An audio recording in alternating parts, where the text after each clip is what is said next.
Bonjour à tous ceux qui sont déjà présents. Je vois qu'on est déjà beaucoup. Visiblement, le sujet intéresse, c'est bien. Alors, bienvenue à notre webinaire « Les experts viennent à vous ». Pour cette fois, c'est une session qui va être orientée dans l'industrie du trading de matières premières avec notre invité, le professeur Philippe Chalment. Donc, pour ceux qui ne nous connaissent pas encore, Ampersand World, il y a depuis 10 ans maintenant un cabinet de consulting est actif dans le recrutement et le management de carrière. Donc, on va vous accompagner dans le secteur des matières premières, mais pas que, typiquement aussi le digital, principalement en Europe, Afrique et Moyen-Orient. Du coup, juste quelques mots pour l'organisation de ce webinaire. N'hésitez surtout pas à poser vos questions. Vous pouvez les écrire dans le petit onglet discussion ou Q&R. Et pour ce format, on y répondra plutôt à la fin de la présentation du professeur Chalment. Donc, cette fois-ci, ce n'est pas moi qui vais parler durant tout le webinaire. Pour faire vivre cet événement, c'est aujourd'hui notre collaboratrice Violaine, qui est consultante en matières premières, qui va vous faire vivre l'expérience. Donc, pour cela, je lui laisse évidemment la parole. Merci Camille, bonjour à toutes et à tous. À mon tour de vous souhaiter la bienvenue pour ce webinaire autour du super cycle. Je suis ravie de vous accueillir. Voilà, alors donc aujourd'hui, Philippe va nous parler. Philippe Chalment, je ne sais pas si on doit encore le présenter, historien, économiste de renommée, professeur à l'Université Paris-Dauphine et directeur du Master 202. Il est également le fondateur du Cercle Cyclope. Probablement que nombreux d'entre vous aujourd'hui ont déjà eu l'occasion de participer à ces déjeuners extrêmement instructifs. Voilà, le Cercle Cyclope va publier très prochainement son 35e rapport. Donc un grand bravo. Voilà, Philippe, je vous laisse la parole. Nous, quant à nous, on se retrouve donc après l'intervention de Philippe pour les questions. Je vous souhaite un excellent webinaire à tous. Bien, écoutez, merci Violaine. Bien entendu, c'est toujours un tout petit peu frustrant, plutôt que de se retrouver autour d'une table agréable à Genève, que de parler devant un écran relativement noir en se demandant ce que font nombre d'amis de l'autre côté de l'écran. Mais j'espère, pour ceux qui déjeuneraient, bon appétit. Donc, aujourd'hui, l'équipe d'Ampersand m'a demandé de parler d'un sujet qui agite un petit peu la planète des matières premières, qui est celui de cette idée de supercycle. Effectivement, si on prend la température des marchés à l'heure actuelle, celle-ci est quand même relativement chaude. Nous vivons à l'heure actuelle une véritable flambée depuis quelques mois dans le domaine des métaux. Le cuivre a atteint 9 500 $ la tonne. L'étain, à certains moments, avait tutoyé les 30 000 $. L'aluminium, et pourtant, Dieu sait si c'est un marché qui a été peu excitant ces dernières années, est quand même à un sommet largement au-dessus de 2 000 $. Et le nickel a lui aussi atteint à un moment presque les 20 000 $ la tonne. Ce sont des chiffres pour ceux qui sont sur ces marchés, qui sont quand même des niveaux que l'on avait oubliés depuis un certain temps. Ajoutons à cela, et c'est peut-être le plus frappant, l'extraordinaire tenue du marché mondial du minerai de fer, qui, coût et fret port chinois, est au-delà de 160 $ et n'est pas retombé celui-là, ainsi que ce soit en Chine, aux États-Unis et même maintenant en Europe, d'incontestables flambées sur les prix de l'acier sous toutes ses formes, que ce soit la fonte, le laminé à chaud, etc. C'est incontestablement, dans cet ensemble des minerais et métaux, nous vivons de très fortes tensions. Tension que l'on retrouve aussi d'ailleurs dans le monde agricole. La trilogie traditionnelle des 3 graines cotées à Chicago, le blé, le maïs et le soja. Le blé est au-dessus de 6,50 $ le boisseau, le maïs de 5,50 $, le soja de 14 $. Là encore, ce sont des niveaux très élevés. Dernièrement, d'ailleurs, c'était un produit peut-être un peu moins connu, mais important, la graine de colza qui battait lui aussi des records. On retrouve d'ailleurs des tensions pas vraiment des tensions, mais quand même une conjoncture relativement favorable sur le marché du sucre. Dans ce domaine agricole, les seules exceptions majeures étant le café, mais surtout le cacao.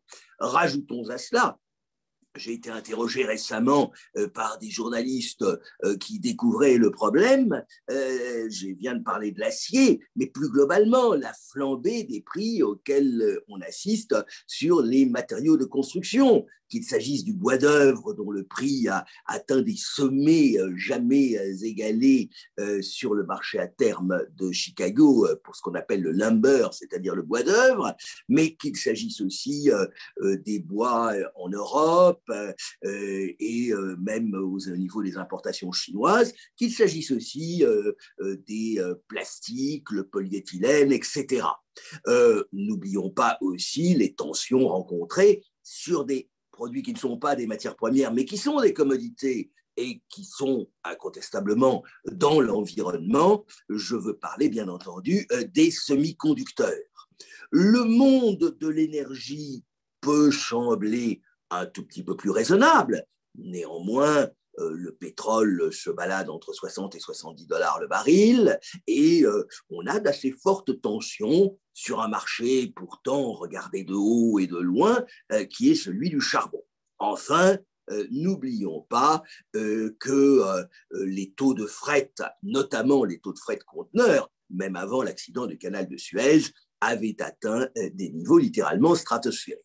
Alors vous me direz, oui, d'accord, mais regardez, ouvrez les journaux, vous le savez, les marchés boursiers ont eux aussi totalement flambé et à des niveaux encore plus élevés. Je m'excuse d'être français, mais le CAC 40 n'est pas loin de son record de septembre 2000, à une époque heureuse où la France faisait 4% de croissance. C'est un temps relatif. Enfin, on fera certainement 4% de croissance cette année, mais ce sera du rattrapage.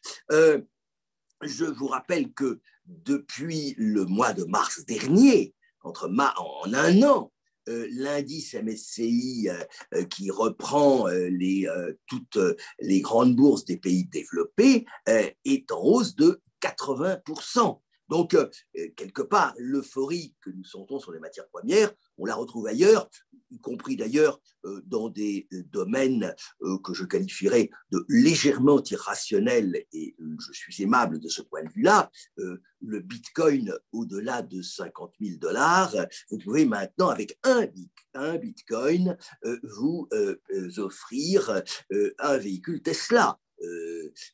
Monsieur Elon Musk s'est ayant d'ailleurs changé son titre à l'intérieur de Tesla, il est devenu le Techno King.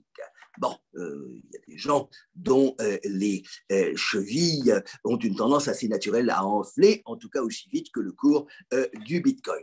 Ce qui est clair, c'est que, je reviens sur matières premières, eh bien, tout ceci a attiré bien entendu les investisseurs qui se disent bien quand même que sur les marchés boursiers, les arbres ne montent pas au ciel et on commence à arriver à des niveaux de valorisation qui commencent à ne plus être raisonnables, qui regardent d'ailleurs que même avec les hausses de prix, les matières premières restent relativement peu chères. Un petit calcul amusant qui est de faire un ratio entre l'indice, alors qui n'est pas un très bon indice objectivement, qui est un indice très très américain, mais qui est le Goldman Sachs Commodity Index, et vous faites le ratio Goldman Sachs Commodity Index sur S&P 500, et vous vous rendez compte que les matières premières sont au plus bas dans cet indice depuis le début des années 70. Donc, la valeur relative des matières premières par rapport au marché d'actions, elles sont encore, entre guillemets, relativement données.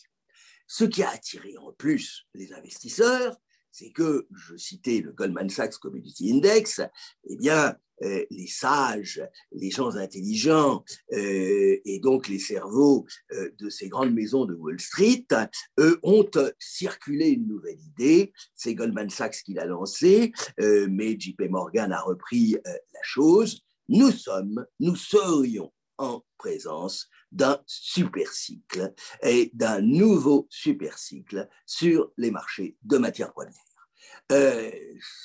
La force de Goldman Sachs et d'apparaître, en tout cas pour les marchés, beaucoup plus crédible que Cyclope. Et ça, je peux le comprendre, malgré tout mon orgueil qui se trouve un petit peu ramené à juste raison. Je rappelle d'ailleurs qu'une invention antérieure de Goldman Sachs, un économiste de Goldman Sachs qui avait eu un succès tout à fait remarquable, au point d'être devenu un acronyme de référence, je veux dire BRIC, pour qualifier les 4 grands pays émergents de l'époque, Brésil, Russie, Inde, Chine, cet acronyme a totalement explosé et aujourd'hui n'a plus rigoureusement aucun sens ni aucune raison d'être. Je pense, quelque part, qu'il pourrait en être de même du supercycle. Alors, qu'est-ce que nos amis de Wall Street entendent par un supercycle? Il est évident qu'ils font là référence à la dernière période de forte tension que nous avons connue sur les marchés, c'est-à-dire la période 2006-2013. En soi, d'un strict point de vue, je dirais, de vocabulaire, le mot supercycle n'a rigoureusement aucun sens. Il n'a aucun sens parce que, en fait, c'est ne pas connaître l'histoire des marchés, car sur les marchés des matières premières, nous avons effectivement des cycles. Vous savez que c'est une des manies des économistes d'essayer de distinguer des cycles dans l'histoire économique. Les économistes continuent à se battre sur ce qu'on appelle le Kondratiev. Ce monsieur Kondratiev était un statisticien russe qui fut le premier directeur de l'INSEE soviétique juste après la Révolution. Il termina malheureusement ses jours en Sibérie à un moment ou à un autre dans les années 30. Et Kondratiev avait travaillé sur des séries de prix et d'activités économiques pour les grands pays industrialisés au XIXe siècle. Il en avait déduit un cycle de 50 ans avec une phase montante, une phase descendante. Et aujourd'hui, on continue à vivre avec des Kondratiev, sachant que les gens ne sont pas totalement d'accord comment intégrer les 2 guerres du XXe siècle. Donc, pour certains, on est dans le 5e descendant. Pour d'autres, on est dans le 6e montant. Au fond, ça n'a guère plus d'importance. En matière de matières premières, par contre, et là, Violaine a dit que j'étais historien, donc permettez à l'historien de revenir un petit peu, je suis obligé de constater qu'il y a eu effectivement, et il y a des cycles sur les matières premières, et que quand on regarde les marchés depuis la fin du XIXe siècle, là nous avons des séries. Le premier indice sur les marchés des matières premières, il a été publié en 1845 lors de la fondation de The Economist, et bien entendu le panier a été modifié, mais il continue aujourd'hui encore à exister. Quand on regarde l'évolution des marchés, on constate grossièrement, assez grossièrement quand même, des périodicités de l'ordre de 25 à 30 ans, marquées par un choc qui va s'étaler, suivant les périodes, entre 4 et 10 ans grand maximum, choc donc flambée des prix, et puis en général, une vingtaine d'années, 15 à 25 ans, de prix relativement, donc d'atterrissage des marchés et de prix relativement déprimés. Quand on regarde l'histoire contemporaine, que constate-t-on? On a grossièrement un choc vers la fin du 19e et puis un atterrissage des prix sur la période 1900-1914 à peu près. Au lendemain de la Première Guerre mondiale, on a un nouveau choc qui passe à la postérité comme la crise de 1921, effondrement des prix des années 20 et 30. Lendemain de la Seconde Guerre mondiale, tension de la guerre froide, etc., nouveau choc 48-53 à peu près, effondrement des prix des années 50-60.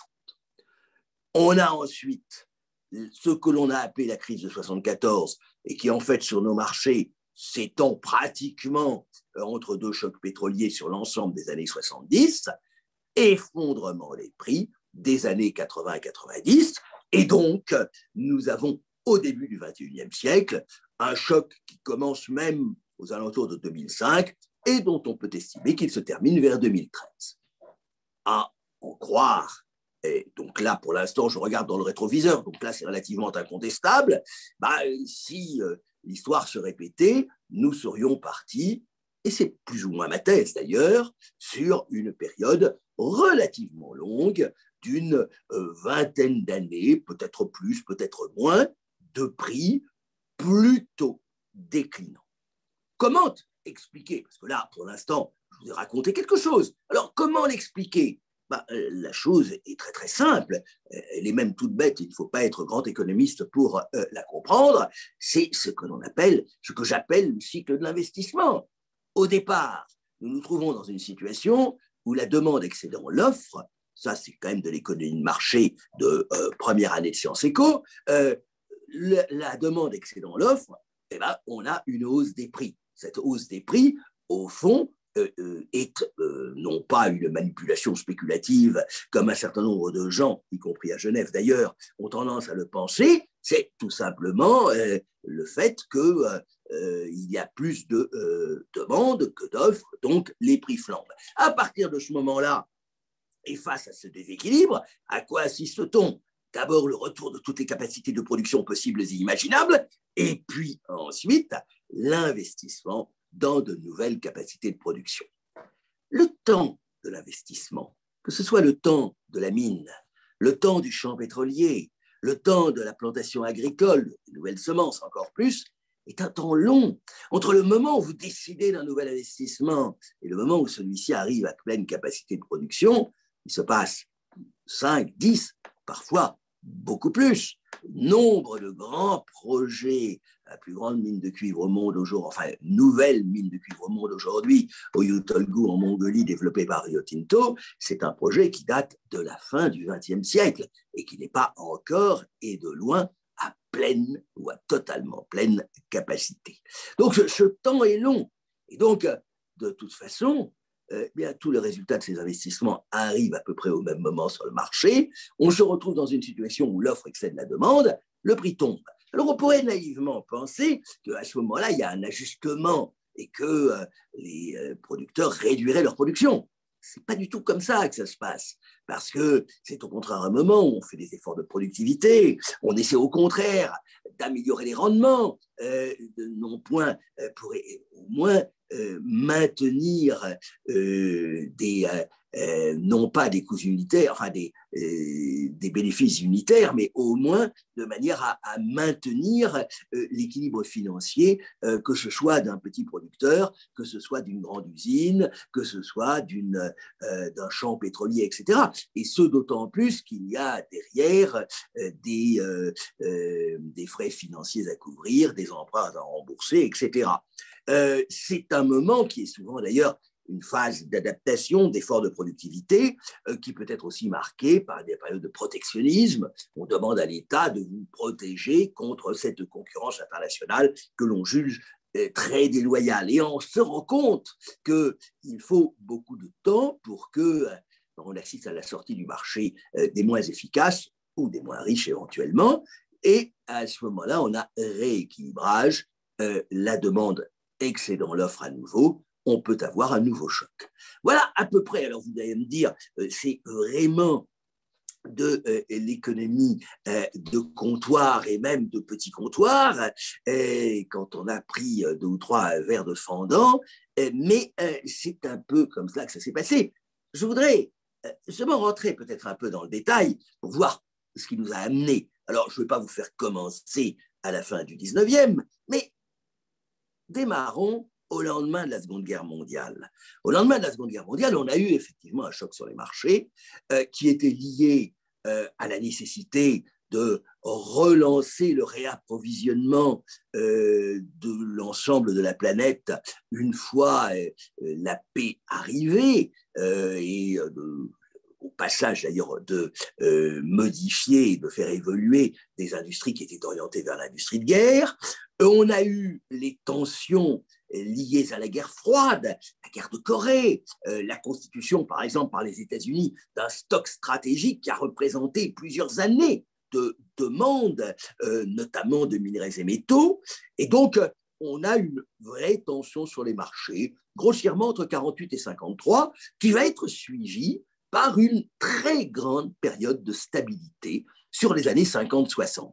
Alors quand je dis stabilité, car mes raisonnements, je les fais en prix réel, c'est-à-dire en tenant compte de l'inflation, stabilité des prix, alors qu'à partir des années 60, le phénomène inflationniste commence à s'installer dans le paysage, ça veut dire que les prix réels ne cessent de diminuer. Vous avez sur toute la période du pétrole à 4 dollars le baril, c'est le cartel des grandes compagnies qui le tient.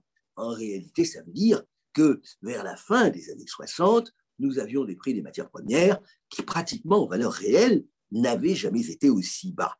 Ça veut dire aussi, bien entendu, que personne ne se préoccupait de l'approvisionnement de la planète, qu'il y avait relativement peu d'investissements. C'était d'ailleurs un temps où, d'un point de vue agricole, le grand souci, c'était de gérer des excédents.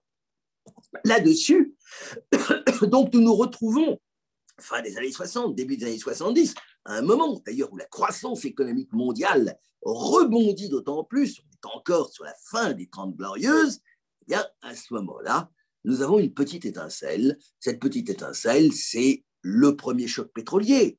Mais avant le premier choc pétrolier, on avait eu, souvenez-vous, pour ceux d'entre vous qui sont des hommes des grains, on avait eu les premiers achats soviétiques de blé.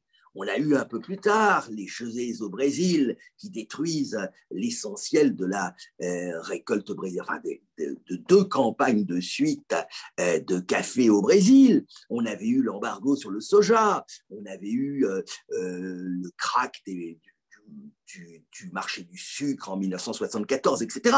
Donc on a eu une concentration d'événements et on a eu véritablement un choc sur les marchés de matières premières. Appelez ça super cycle si vous voulez. Je le répète, ce mot n'a aucun sens. On a un choc dans les années 70 et ce choc correspond d'ailleurs à une perception du grand public. En 1971 avait été publié un rapport Halte à la croissance, c'est la traduction française, Limits to Growth en anglais, qui disait mais vous allez voir, sur la base des prix qui étaient ceux des années 60, de l'absence d'investissement à la fin du siècle. On parlait du XXe siècle, il n'y aura plus de pétrole, la plupart des minerais seront épuisés et le monde ne sera pas capable de se nourrir. Et donc, on a eu l'impression dans les années 70 que le pouvoir, effectivement, allait appartenir aux producteurs. Le résultat est réaction. Réaction, c'est quoi?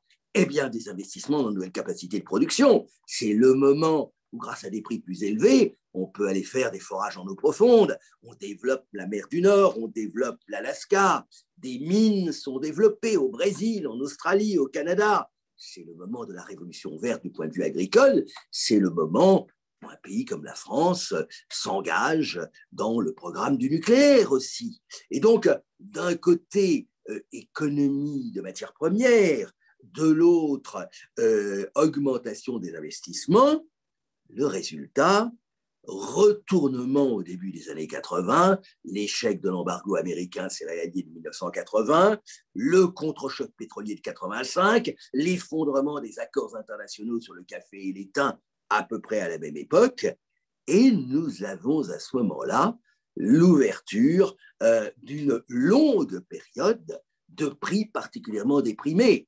Je commence à le savoir, puisque c'est d'ailleurs, c'est pour ça que je tiens à vous mettre en garde sur l'absence de capacité de l'individu qui vous parle à saisir les bons tournants. Violaine vient de vous dire que j'étais en train de mettre l'ultime main au 35e rapport Cyclope.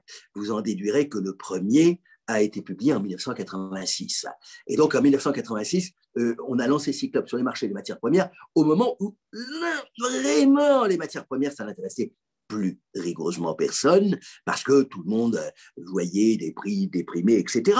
Souvenez-vous d'ailleurs, pour les hommes qui sont, les hommes et les femmes, qui dans cette salle virtuelle sont dans le négoce, c'est le moment de la chute de Fibro. N'oubliez pas ce lien qu'il y a entre la profitabilité des entreprises de négoce et le cours des matières premières et leur volatilité. C'est la chute de Fibro, c'est la disparition de Continental Grain, etc. C'est une longue période de vache maigre pour le négoce, et il fallait quelques illuminés comme moi pour encore s'intéresser au marché des matières premières. Le résultat, c'est qu'effectivement, au début du XXIe siècle, au début des années 2000, on se retrouve à nouveau dans une situation dans laquelle les investissements, ceux des années 70, n'ont pas forcément été renouvelés. Et par ailleurs, on est au cœur d'une période de très forte croissance économique mondiale, des chiffres de 4-5% par an sur ces années-là. On est surtout aussi au moment où, très symboliquement, n'oubliez pas, novembre 2001, donc vous vous souvenez de 9/11, mais en novembre 2001, la conférence de Doha, le lancement du Doha Round de l'OMC, mais surtout l'adhésion de la Chine à l'OMC. Jusque-là, la Chine avait peu joué, et soudain, la Chine devient l'importateur de référence, devient finalement l'usine de la planète. Juste vers 2000 à peu près, 2000-2001, la Chine devait importer 100 millions de tonnes de minerais de fer. L'année dernière, elle a importé probablement plus d'1 milliard de tonnes. C'est du physique, mais ça, je dirais que ça parle. Donc, forte période de croissance, appétit de la Chine, faible niveau d'investissement précédent, rajouter là-dessus quelques mauvaises récoltes. Nous avons eu notamment en 2006-2007 un épisode El Niño particulièrement dramatique et nous assistons à une flambée générale des prix à partir de 2005-2006, qu'il s'agisse du pétrole, souvenez-vous, le 10 juillet 2008, $147 le baril, flambée des prix des métaux, flambée du prix du fret. Pour ceux d'entre vous qui travaillent dans le fret ou qui utilisent des bateaux, c'est le moment où l'indice du Baltic Dry était monté au-delà de 12 000. Pratiquement toutes les matières premières sont concernées. Et je dirais dans la même ambiance. C'est cette fois-là, nous publions notre rapport Cyclope toujours au printemps, donc le prochain va paraître la fin du mois de mai, et en 2007, nous avons commencé à donner à Cyclope un sous-titre littéraire. Et pour vous dire ce que pouvait être l'ambiance, j'avais choisi comme sous-titre une phrase de Paul Valéry, « Le temps du monde fini commence ». Nous retrouvions d'ailleurs les mêmes discours que j'avais connus dans mon adolescence étudiante dans les années 70, et il me semble me souvenir d'ailleurs que Halte à la croissance fut réédité. C'est vous dire l'ambiance qui était celle-là, et on assista à ce moment-là à un nouvel effort d'investissement, alors plus orienté, on croyait beaucoup notamment à l'économie circulaire, etc. Le résultat, c'est que eh bien, tous ces nouveaux investissements sont arrivés peu à peu sur le marché, avec en particulier l'utilisation de nouvelles technologies. À plus de $100 le baril de pétrole, on commença à se dire aux États-Unis, tiens, il doit y avoir d'autres techniques qu'on pourrait utiliser. Je vous rappelle que le gaz naturel était passé dès 2006 au-dessus des $100 le baril équivalent au pétrole. Et donc, on commença à se dire, tiens, il peut peut-être utiliser d'autres techniques. Et c'est comme ça qu'on inventa le système de forage horizontal avec utilisation de jets d'eau pour détruire les roches.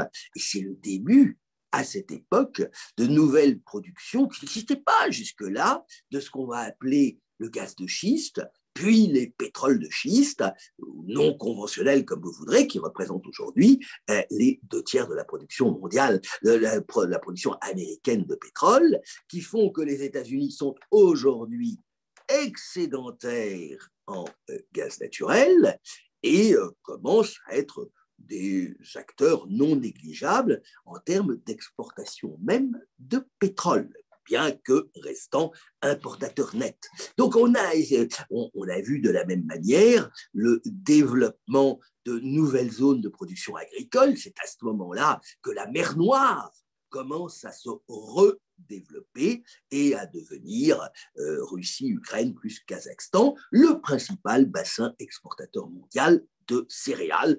On pourrait, de ce point de vue-là, multiplier les exemples. Le résultat, eh bien, grossièrement, vers 2013-2014, nous assistons à ce moment-là à un contre-choc, un peu identique à celui qu'on avait connu au début des années 80, et nous rentrons dans une période qui est celle que nous vivons encore largement aujourd'hui, perturbée certes par l'affaire du Covid, mais perturbation que pour les marchés de matières premières, pas pour le reste de l'économie sur lequel j'ai des thèses totalement différentes, mais pour les marchés de matières premières, j'estime relativement secondaire. Que s'est-il passé en effet en 2020-2021? Il faut revenir un petit peu à l'histoire. Ça, vous le retrouverez dans Cyclope 2021. La Chine, la crise, elle est partie de Chine. Ça, nous le savons tous. Elle est partie de Chine et la Chine enregistre le premier trimestre 2020 une croissance négative, ce qui était d'ailleurs une première pour la Chine qui n'avait pas enregistré de croissance négative, même au point de vue trimestriel, lors de la crise de 2008. Ça veut dire que la Chine, qui est un des moteurs du monde sur les marchés de matières premières, se retrouve au moment d'ailleurs des vacances du Nouvel An chinois, qui sont prolongées, souvenez-vous, pratiquement à l'arrêt. De ce fait, tous les marchés s'effondrent et vous ne vous étonnerez pas que le point bas sur les marchés des métaux en particulier, sur lequel la Chine pèse tout particulièrement, ait été atteint en mars 2020. La crise ensuite s'est transmise sur le monde occidental. Elle arrive, passe par l'Iran, elle arrive sur l'Europe, elle rentre en Europe par l'Italie, elle arrive sur l'Amérique du Nord, le monde tombe à l'arrêt, on assiste à ce moment-là à un effondrement de la consommation de pétrole et à ce moment tout à fait extraordinaire où on a connu pendant quelques heures un prix du pétrole négatif, mais les prix négatifs, ce n'était pas quelque chose de nouveau. Et je vous rappelle que nous avons toujours aujourd'hui des prix négatifs sur un certain nombre de matières secondaires, scrap, vieux papier et autres machins de ce genre. Toujours est-il que nous avons assisté à ce moment-là à dans la plupart des pays du monde, à une baisse de la production, liée d'ailleurs aux problèmes sanitaires issus du Covid, ainsi qu'à des diminutions volontaires du fait des déséquilibres des marchés. Rajoutons à cela enfin, et ça c'est un petit plus, je le dirais, alors que l'on avait eu jusque-là des conditions climatiques exceptionnelles sur les 3-4 dernières années, bon, apparemment, ça ne s'est pas trop concrétisé, mais c'est vrai que l'année dernière, on a beaucoup parlé, non pas d'El Niño, mais de sa petite sœur, la Niña, ce qui pouvait provoquer des modifications dans les perspectives de production. Et à ce moment-là, qu'est-ce qui se passe? Bien, il y a tout simplement, c'est en tout cas mon analyse, une asymétrie entre la reprise de la demande et les capacités de l'offre.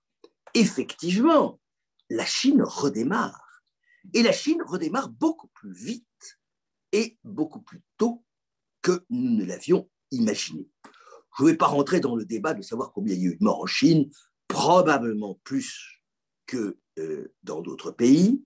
La Chine est très en retard aujourd'hui, paradoxalement en termes de vaccination, mais incontestablement, l'économie chinoise repart et alors que je vous l'avais dit qu'elle était en négatif au premier trimestre 2020, à peu près à l'équilibre au deuxième trimestre, ça remonte en puissance et elle roule aujourd'hui, enfin, dès le dernier trimestre 2020, elle était sur un trend de croissance de l'ordre de 6%. Elle devrait en 2021 faire, le consensus est aux alentours de 8,5%. Ce sera peut-être un peu plus, mais à voir. Ce qui est clair, par contre, c'est que la demande chinoise, elle est repartie et on l'a retrouvée sur pratiquement tous les marchés. Dès l'automne, on voit par exemple une flambée des prix du minerai de fer. La Chine va dépasser pour la première fois le milliard de tonnes de production d'acier en 2020.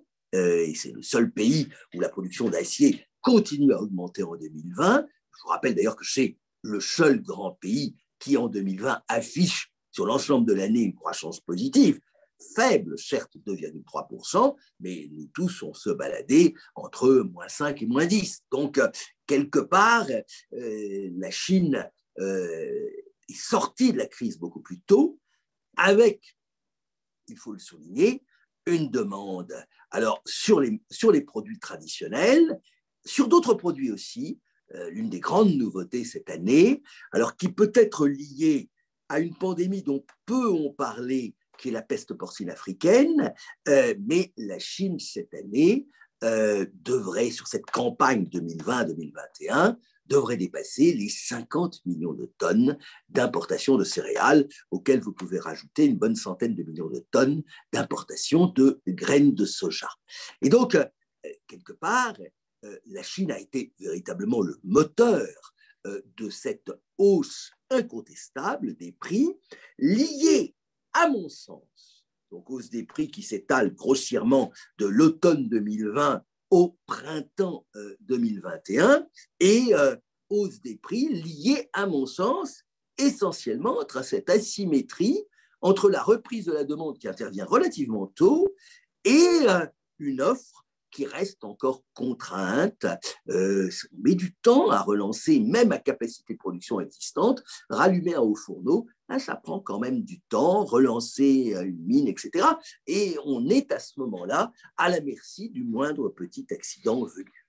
C'est de là qu'est venue, et de cette flambée, cette idée, mais vous allez voir, le monde va manquer, nous sommes à la veille d'un nouveau supercycle. Moi, je ne crois pas à cette analyse, et j'ai essayé de vous montrer, au fond, que quelque part, ce que nous vivons aujourd'hui, c'est avant tout un réajustement par rapport à une crise économique qui est la plus violente que le monde ait connue depuis la Grande Dépression. L'économie mondiale au deuxième trimestre 2020 n'avait pas connu pire, en dehors des périodes de guerre, bien entendu, qui sont hors concours, depuis le deuxième trimestre 1931. Bon. En réalité, il me semble qu'aujourd'hui, la plupart des marchés ont largement intégré la demande chinoise, qui elle-même commence quand même à se tasser. Et on le voit déjà, puisque un certain nombre de ce que je pourrais presque qualifier de bulles ont éclaté. On a eu, par exemple, des tensions liées au climat et à un hiver particulièrement dur en Asie. On a eu des tensions totalement dramatiques sur le marché du gaz naturel. Bon, le gaz naturel, c'était totalement... Alors, je parle surtout du gaz naturel liquéfié, le GNL, dont les cotations de référence, ce qu'on appelle le JKM, le Japan Korean Marker, calculé par Platts, et qui est sur la base des prix spot, bien entendu, qui sont les prix d'importation d'une partie, un tiers à peu près, sur le Japon et la Corée. On était tombé à des niveaux dramatiquement bas, moins de $1, enfin un peu plus de $1 le million de BTU au mois de mai. Il se serait traité, enfin, on est monté à $30 le million de BTU, vous voyez, de 1 à 30 quand même aux extrêmes, aux alentours du mois de janvier 2021. Il y aurait même eu des transactions à $40. Nous sommes retombés aujourd'hui parce que c'était une bulle et pas forcément une bulle spéculative. Là c'était vraiment qu'on manquait de capacité, il y a eu des retards, des petits problèmes en Australie, etc. Donc vraiment, il y avait des gens qui avaient absolument besoin d'acheter du GNL pour nourrir leurs centrales thermiques, etc. Et d'ailleurs, ceci s'est porté aussi sur le charbon, bien entendu. Eh bien, on a eu des transactions à $40 le million de BTU. Depuis, le marché est retombé et on est aujourd'hui aux alentours de 5 à $6 avec des contrats qui se font sur la base de grossièrement 10% la valeur du baril de Brent, donc 10% de 60-70 dollars, ça vous fait 6 ou 7 dollars le million de BTU sur des contrats annuels, voire éventuellement un peu plus. Sur le nickel, dont je vous ai dit qu'il était monté à 20 000 dollars, il a suffi que l'on se rende compte que l'on pouvait peut-être utiliser une autre technologie pour produire du nickel batterie, pour les batteries électriques, pour que le nickel retombe de 20 000 à 16 000. On a eu de fortes tensions sur le marché du blé. Les perspectives d'une campagne 2021-2022 où le monde devrait arriver à produire de mémoire presque 2,3 milliards de tonnes de céréales, donc blé, maïs, céréales secondaires et riz, record absolu. Bien, le prix du blé légèrement retombé le FOB Rouen que nous suivons sur les marchés européens est tombé de 230 à un peu plus de 200 euros la tonne. Et peut-on parler même d'ailleurs de supercycle en ce qui concerne le pétrole. Certes, le prix du pétrole est remonté.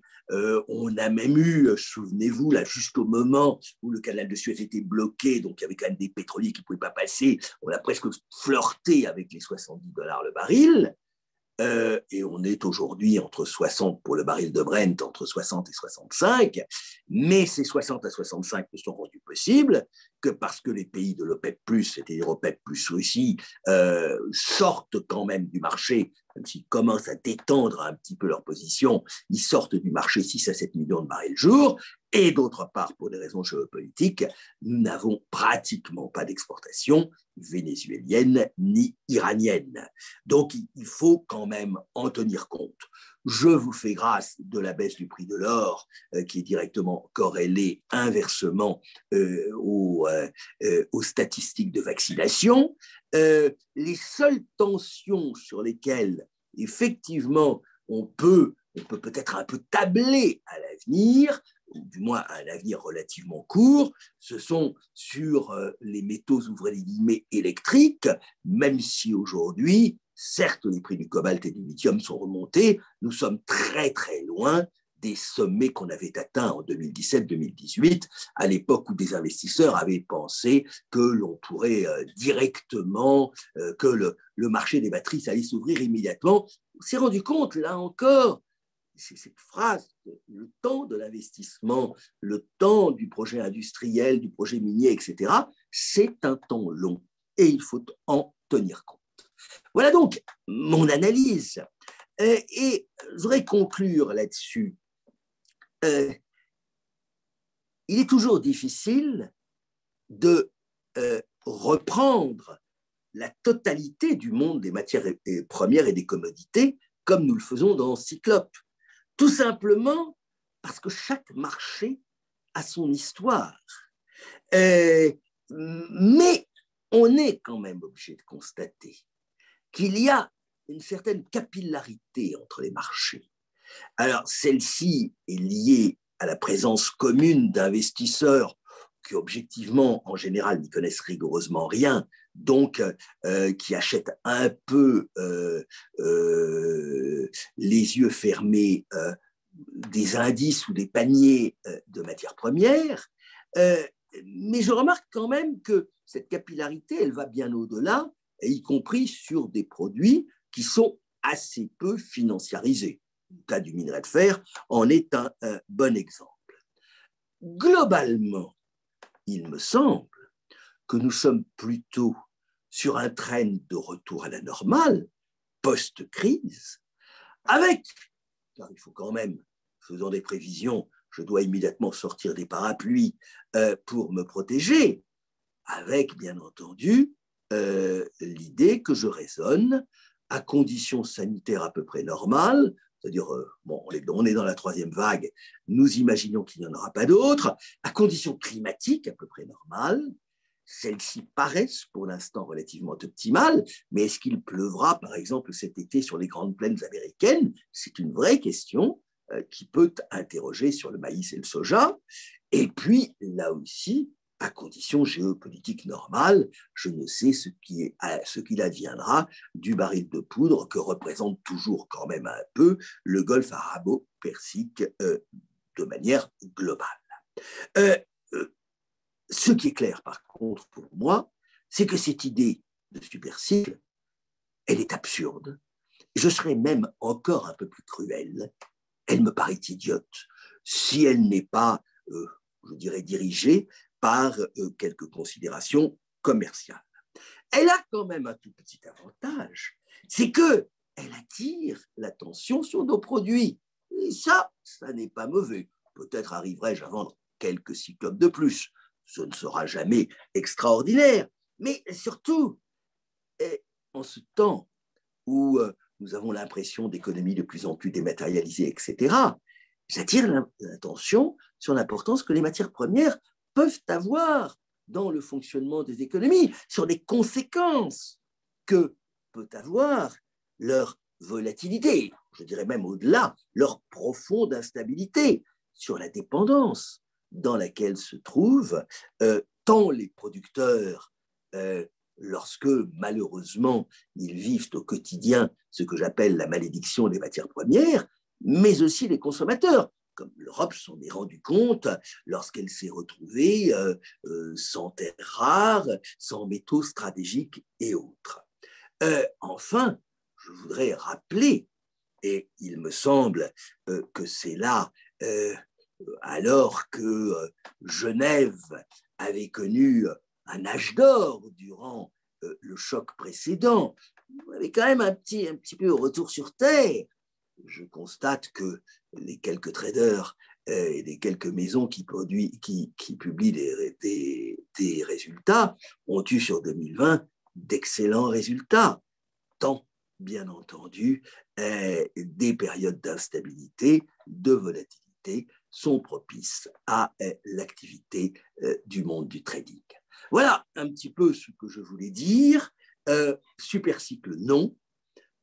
Instabilité, oui, certainement, dans un trend que je vois plutôt orienté à la baisse, avec de toute façon une perspective qu'il faudra qu'il y ait un jour un réajustement sur d'autres produits, peut-être sur tous, quelque part, peut-être au début de la prochaine décennie. Et pour conclure, et c'est l'historien qui reprend la parole, je voudrais citer un de mes maîtres, qui est Raymond Aron. Raymond Aron, dans un texte sur l'historien, disait « L'historien appartient au devenir qu'il retrace ». C'est d'autant plus difficile quand, à l'image de ce que je viens de faire, j'ai essayé de vous retracer non pas votre passé, mais aussi votre avenir. Merci de votre attention. Merci Philippe, merci à vous pour cette présentation. On peut d'ores et déjà donc ouvrir les questions. Vous pouvez utiliser l'onglet discussion en bas de votre écran pour partager vos discussions que je partagerai à mon tour avec Philippe. Peut-être qu'en attendant, je vais ouvrir le bal. Moi, Philippe, je voulais vous interroger du coup sur les marchés.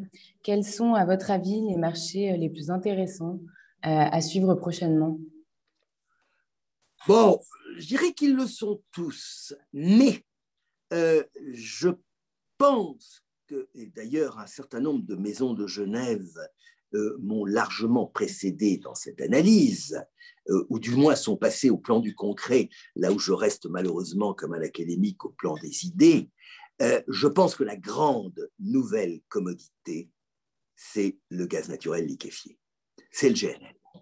Et j'ai tendance à penser, parce que tout le monde, une des conséquences de la crise de 2020, qui pour moi est un retournement majeur, c'est quand même la prise de conscience, au-delà du greenwashing, les plans de relance sont quand même assez fortement verdis. Le dernier plan présenté par M. Biden, qui n'est pas encore passé au Congrès, hein, celui qui portait sur 2000 milliards de dollars, il est à 58% orienté vers, ce qui est quand même considérable.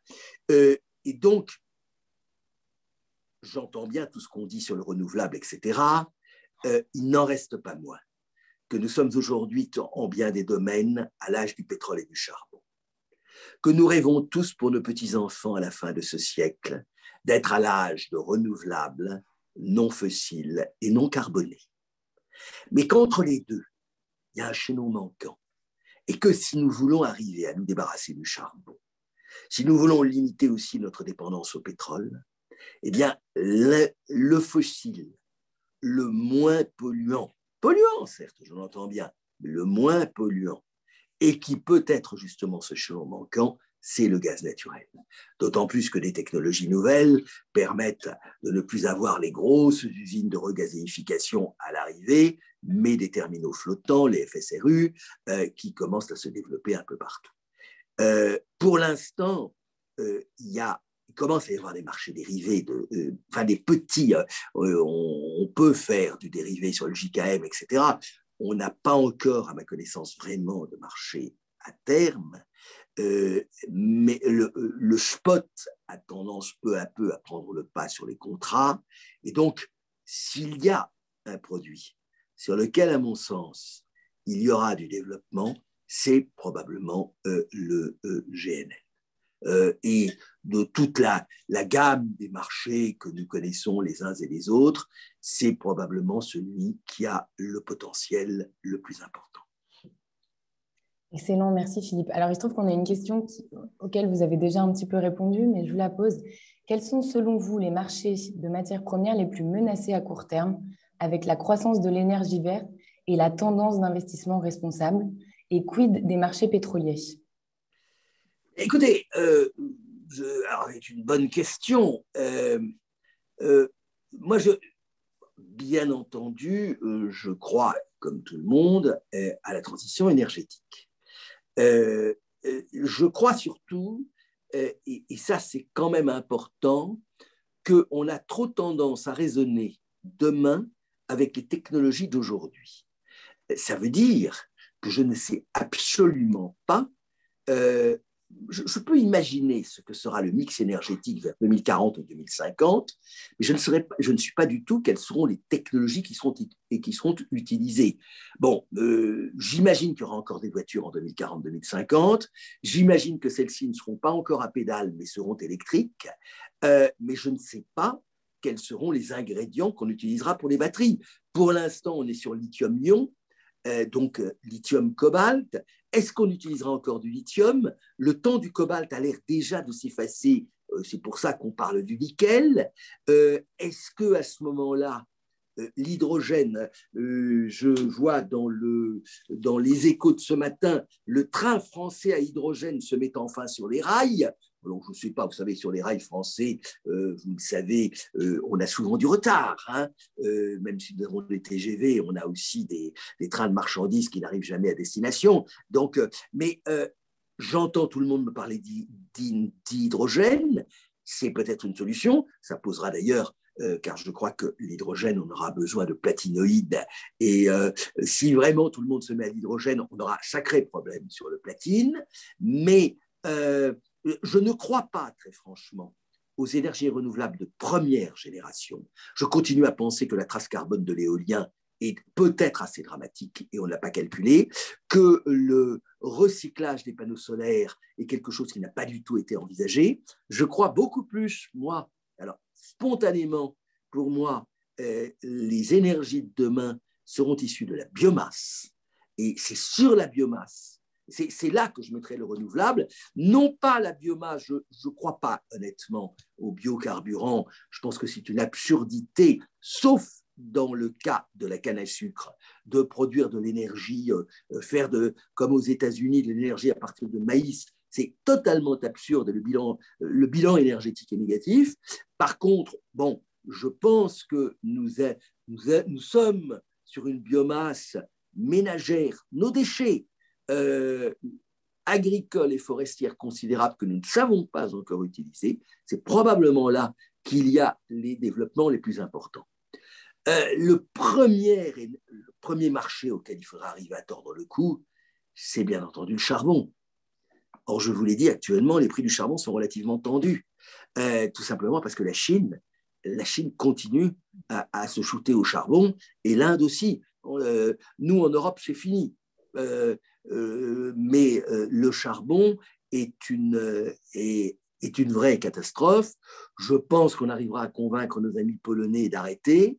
Mais par contre, notamment en Europe, je trouve totalement dramatique le refus du nucléaire, y compris en Suisse d'ailleurs. Hein. Et la Suisse est un pays, excusez-moi, d'une hypocrisie totale, car vous importez de l'électricité. Alors, vous ne voulez pas avoir de centrale nucléaire chez vous, mais vous importez de l'électricité. Et bien souvent, cette électricité, c'est du nucléaire. Mais bon, chacun voit midi à sa porte. Je ne pense pas que le nucléaire puisse être une solution.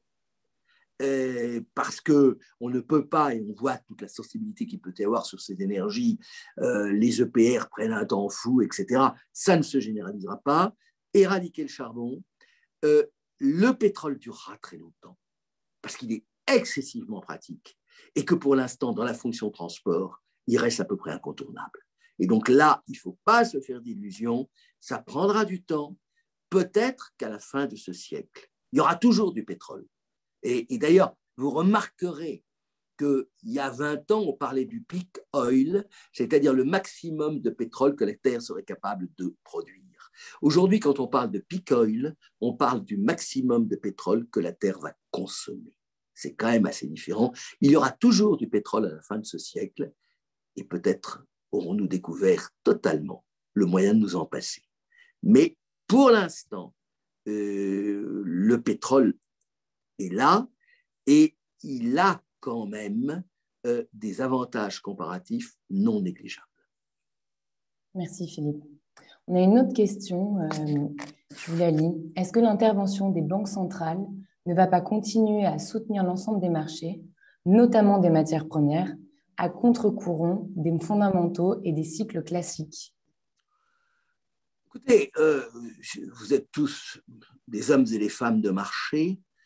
Vous savez que sur nos marchés, à la différence des marchés financiers, sur nos marchés, à la dernière heure du dernier jour de la dernière échéance, on livre, donc c'est le temps de la livraison.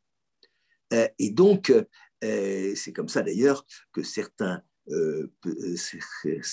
investisseurs et spéculateurs chinois se sont fait taper, se sont fait prendre parce qu'ils n'étaient pas capables de prendre livraison et donc de stocker du pétrole à Cushing dans l'Oklahoma le 20 avril. Bon, ça c'est une toute petite remarque, mais au-delà,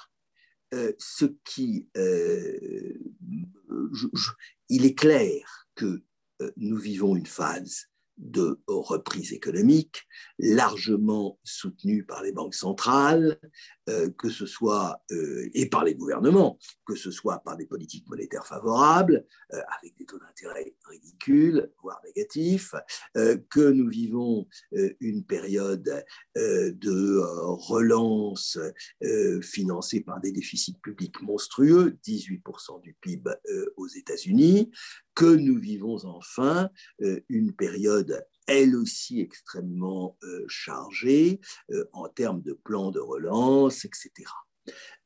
Oui, ça va se traduire effectivement par un soutien un peu artificiel à la consommation, à la production, donc à la demande de matières premières.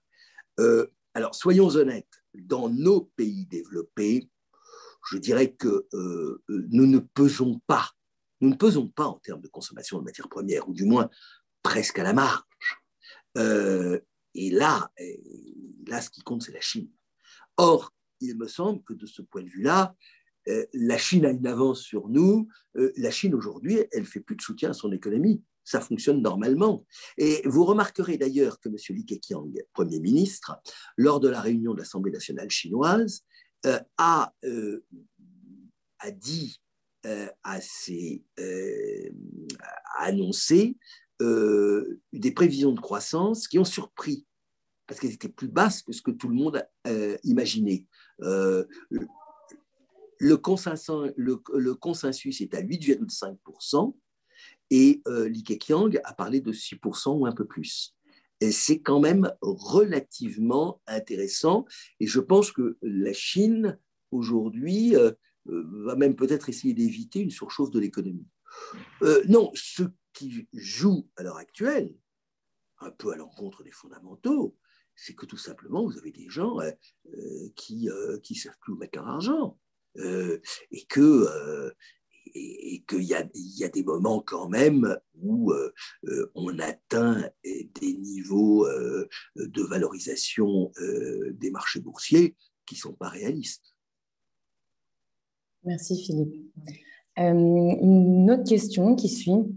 Vous avez parlé au début de votre exposé des taux de fret maritime qui avaient fortement augmenté depuis le début de la pandémie. Ceci s'est encore plus aggravé avec le blocage du canal de Suez. Ne pensez-vous pas que cette pression sur cette logistique maritime et sur l'approvisionnement des matières premières aura un impact sur les prix et sur les mois à venir? Alors, bonne question. Alors, simplement, je vous rappelle que le marché du fret, il n'y a pas un marché du fret, il y a minimum 3 marchés du fret en fonction des bateaux. Vous avez le vrac sec. Vrac sec, donc la conjoncture est correcte sans plus. Vous avez les tankers où c'est carrément déprimé. Et puis, vous avez les conteneurs. Alors, la plupart de nos matières premières, et je vous fais grâce des méthaniers et autres machins de ce genre, prix d'affrètement des méthaniers, d'ailleurs, c'est totalement effondré depuis le mois de janvier. L'attention dont on a vraiment parlé sur le marché du fret, ça a été sur les conteneurs. Sur les conteneurs, qu'est-ce qui s'est passé? Un peu la même chose, et c'est pour ça que, pour dire qu'il y a un super cycle sur les conteneurs, si ça peut vous amuser. Qu'est-ce qui s'est passé? L'année dernière, le commerce mondial s'arrête, ou presque. Les compagnies maritimes mettent à l'arrêt un certain nombre de leurs bateaux, réduisent la vitesse des navires, et comme, appelons un chat, les lignes régulières, ce sont pratiquement des cartels, puisque vous avez trois ensembles de compagnies maritimes qui gèrent ou qui co-gèrent, comme vous voudrez, les grandes lignes maritimes, c'est-à-dire Asie-Europe, Asie, États-Unis, des deux côtés. Bon, donc ils ont réduit la cadence, et lorsque on a assisté à une reprise largement soutenue par les plans de relance de la consommation quand même dans nos pays, lorsque tous les petits Français et Suisses ont voulu s'acheter des vélos électriques made in China pour la plupart, le problème, c'est qu'il n'y avait plus assez de bateaux pour assurer la noria, et en plus que l'on manquait cruellement de conteneurs.